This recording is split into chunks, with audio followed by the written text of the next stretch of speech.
नमस्कार दर्शक बंधु आज हूँ 19 जुलाई 2024 चलते देखने आज सकाल पाणीपाग अपडेट तेज कौन रच खबर जदि पर्यंत वीडियो को लाइक करना वीडियो को लाइक करने सह चैनल को सब्सक्राइब कर कमेंट माध्यम जानते आपने क्यों जिले देखुं जहाद्वारा ये पाणीपाग अपडेट आपंखे सर्वप्रथम पहुंची पार चलते लेट नगर खबर पर नजर पकेबा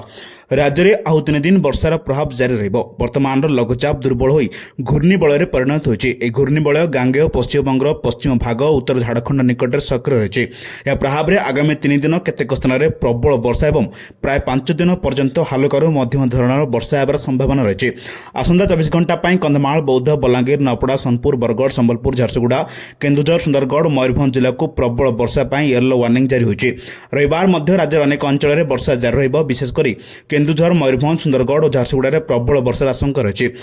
उपकूल ओडिशार 11टी जिले में बिजुली घड़घड़ी वर्षा एवं घंटा प्रति 30 ରୁ 40 किलोमीटर बेगर पवन बहबार संभावना रही 27 तारिख पर्यंत एभली पाग को नहीं सतर्क रहने पाणीपाग विभाग परामर्श देछि जून 1 तारिख वर्तमान पर्यंत राज्य में 458.5 मिलीमीटर वर्षा रेकर्ड होछि जहां स्वाभाविक ठारू प्राय 16% अधिक होछि गत 24 घंटे 16टी स्थान में प्रबल वर्षा होता बेले पुरी जिले में सत्यवादी सर्वाधिक 105 मिलीमीटर वर्षा रेकर्ड कर तेज कलाहांडी कंधमाल और मयूरभंज में स्वाभाविक ठारू कम वर्षा रही वर्षा सह वज्रपात आशंका थिबारु चाषी और साधारण लोक सतर्क रुहतु पाणीपाग विभाग परवर्ती सूचना पर नजर रखु जो जिलागुड़िक